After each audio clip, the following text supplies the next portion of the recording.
प्रभु ने भविष्यद्वक्ता शमूएल को नया राजा खोजने के लिए भेजा था। शाऊल जो उस समय राजा था ने प्रभु की आज्ञा का पालन करना बंद कर दिया था। प्रभु ने शमूएल से कहा कि वह बेथलेहम जाए और यिशै नाम के व्यक्ति को खोजे। नया राजा यिशै के बेटों में से एक होगा। यिशै के बड़े बेटे लंबे चौड़े और मजबूत थे, लेकिन प्रभु ने शमूएल से कहा कि वे कैसे दिखते हैं। शमूएल ने यिशै से पूछा कि क्या उसका कोई और बेटा है। यिशै ने कहा कि उसका सबसे छोटा बेटा दाऊद भेड़ों की देखभाल करता था। दाऊद को शमूएल के पास लाया गया। दाऊद अपने सब भाइयों में छोटा और मामूली सा चरवाहा था, लेकिन प्रभु ने परवाह नहीं की कि दाऊद कैसे दिखता है। प्रभु को पता था कि दाऊद का दिल विश्वास से भरा हुआ था। उसने शमूएल से कहा था कि दाऊद राजा होगा। शमूएल ने दाऊद को आशीषित किया था। प्रभु की आत्मा ने दाऊद को राजा बनने के लिए तैयार किया था। फिलिस्तीन इस्राएलियों पर हमला कर रहे थे। गोलियत नाम का एक विशाल फिलिस्तीन हर सुबह किसी भी इस्राएली को उससे लड़ने की चुनौती देता है। गोलियत किसी भी आम इंसान की तुलना में चौड़ा और लंबा था और वे क्रूर था। वे भारी कवच पहने हुए था और हाथ में तलवार, भाला और बड़ी ढाल थी। किसी में उससे लड़ने की हिम्मत नहीं थी। दाऊद एक छोटा चरवाहा था और उसका प्रभु पर विश्वास था। उसके बड़े भाई इस्राएल की सेना ने सिपाही थे। एक दिन दाऊद अपने भाइयों के लिए कुछ खाना लाया था। जब वे सेना के शिविर में आया तो उसने गोलियत की चुनौती सुनी।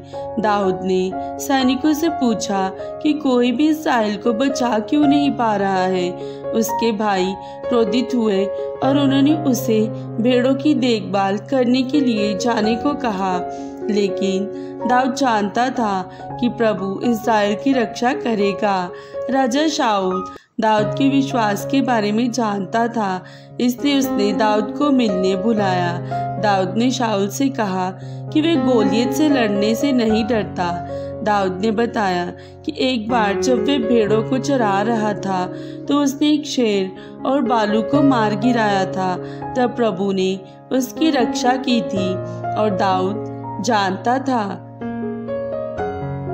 कि प्रभु अब भी उसकी रक्षा करेगा। शाऊल ने दाऊद को अपना कवच दिया, लेकिन ये उसके नाप का नहीं था, इसलिए दाऊद ने इसे उतार दिया। उसने कवच के बिना लड़ने का निश्चय किया। दाऊद ने 5 चिकने पत्थर उठाकर उन्हें एक थैले में रख लिया। उसने अपनी गुलेल उठाई और चरवाहे की लाठी के साथ गोलियत का सामना करने निकल पड़ा। जब गोलियत ने दाऊद को देखा तो वह चिल्लाया और उसने दाऊद की हंसी उड़ाई। उसने कहा कि एक चरवाहा बालक उसे हरा नहीं सकता था।